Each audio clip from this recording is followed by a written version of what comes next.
Muy buenas tardes, mi nombre es Alexandra Cárdenas Zárate, estudiante de terapia ocupacional de la Universidad de Pamplona. Mi proyecto de investigación tiene como nombre causalidad personal e identidad ocupacional en pacientes internos agudos del hospital mental. Como introducción tenemos que la OMS en el 2022 señala que los trastornos mentales afectan la cognición, los pensamientos y el comportamiento. Asimismo, los trastornos mentales, según Sergio Lozano en el 2016, nos señala que las condiciones de injusticia social, las barreras sociales, las emergencias de salud y los cambios climáticos interfieren o favorecen que aparezca un trastorno mental. Estos trastornos mentales como tal afectan la motivación y esta motivación interfiere en esa causalidad personal que se ve como el sentido de competencia, pertenencia y eficacia de una persona y afecta esta causalidad personal, afecta directamente a esa identidad ocupacional. ¿Por qué? Porque esta identidad ocupacional se ve como la construcción de lo que la persona considera importante, el placer que le brinda y el sentido de satisfacción. Por ende, si no hay una motivación, si no se logra establecer una causalidad personal, pues se verá afectada esa identidad. Como formulación de problema, tenemos cómo influye la causalidad personal y la identidad ocupacional en pacientes internos agudos del Hospital Mental Rudecindo Soto en el equilibrio ocupacional de estos. De acuerdo a la pregunta problema, se generan los siguientes objetivos. Como objetivo general, tenemos determinar la causalidad personal y la identidad ocupacional en pacientes internos agudos del Hospital Mental Rudecindo Soto a través de instrumentos que valoran la influencia en el comportamiento ocupacional. Asimismo, tenemos como objetivos específicos caracterizar la población, objeto de estudio mediante la ficha sociodemográfica. 2, identificar la causalidad personal y la identidad ocupacional de estos pacientes mediante la aplicación de instrumentos propios de terapia ocupacional, como lo es el instrumento de evaluación ocupacional OSA. Como tercer objetivo tenemos interpretar los resultados mediante una estadística descriptiva y correlacional desde el programa SPS. Y por último, tenemos establecer la relación existente entre estas dos variables a través de un análisis estadístico. Dentro de la justificación tenemos la relevancia social, que es muy importante aquí afianzar como tal ese rol de terapia ocupacional en el ámbito de salud mental porque es muy poco conocido. Dentro de las implicaciones prácticas, aquí como tal no se resuelve ningún problema, sin embargo, mediante la aplicación del plan de acción se busca favorecer la autonomía y el comportamiento ocupacional de estas personas. Y como valor teórico, pues es importantísimo establecer la relación que existe entre estas dos variables para poder identificar cómo se afecta ese comportamiento ocupacional.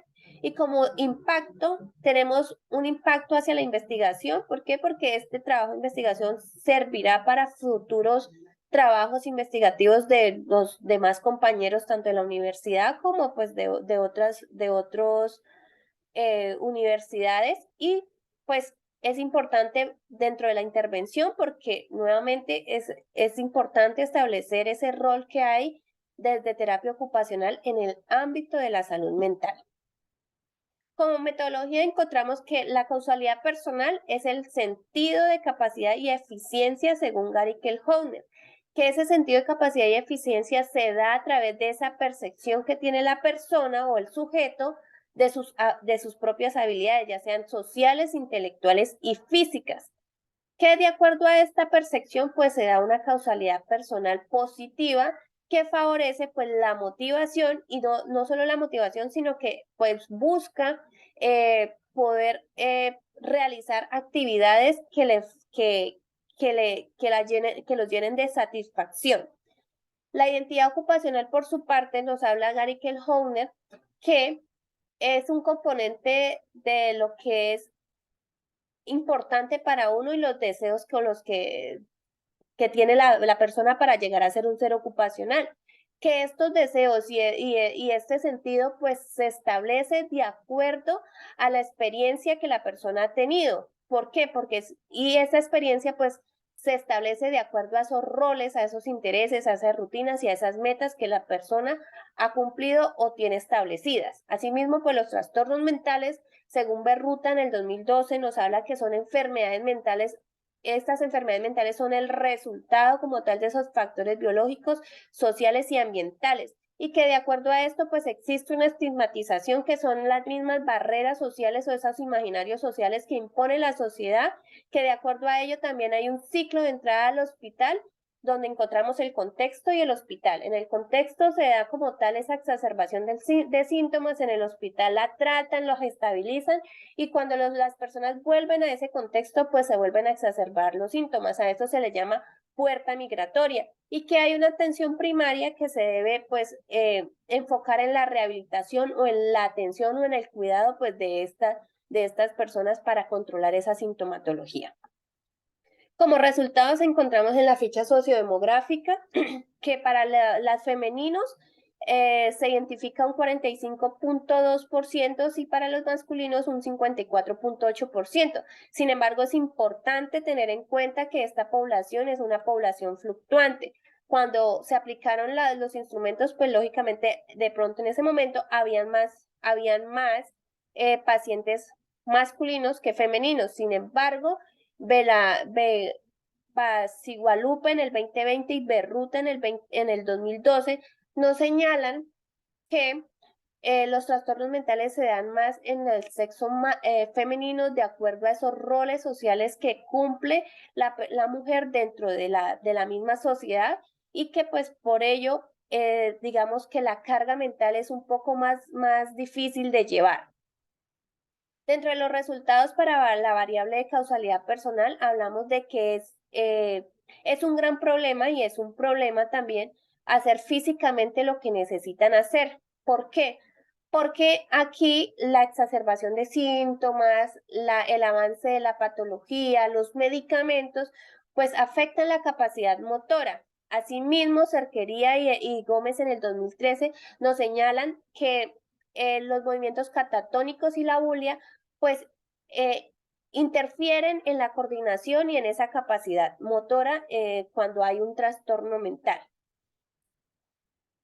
En cuanto a los resultados de la variable de identidad ocupacional, hablamos que es un gran problema y es un problema también manejar las finanzas. Ruiz en el 2023 nos señala que al haber una afectación cognitiva es imposible que la persona pueda realizar una actividad que lleve un paso a paso, que tenga que ver con la memoria, que tenga que ver con la resolución de problemas y pues que es por ello es imposible que esta persona pueda manejar sus finanzas. Asimismo, pues Moruno nos establece que para que haya una identidad ocupacional, pues las personas tienen que ser independientes en sus actividades de la vida diaria y sus actividades instrumentales de la vida diaria.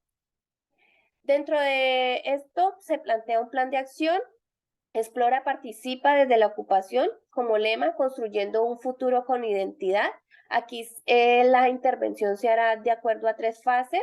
La primera fase se busca establecer el contacto con la realidad mediante actividades sensoriales. La segunda fase se busca la exploración de esas habilidades de estas personas y la tercera fase se busca pues como tal esa identidad ocupacional mediante actividades productivas.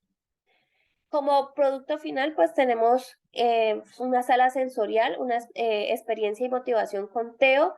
¿Porque es importante dejar esta sala sensorial? Porque va dirigida directamente a la población y a ese contacto con la realidad, porque como lo hablamos anteriormente, estos pacientes están desconectados a nivel cognitivo y estos estímulos sensoriales favorecerán esa conexión y esa motivación por el explorar, por el hacer, y como ya sabemos que esa motivación pues favorece esa causalidad personal, entonces es importante dejar esta sala sensorial para favorecer o establecer como tal esa causalidad que va directamente o está relacionada directamente con esa identidad ocupacional.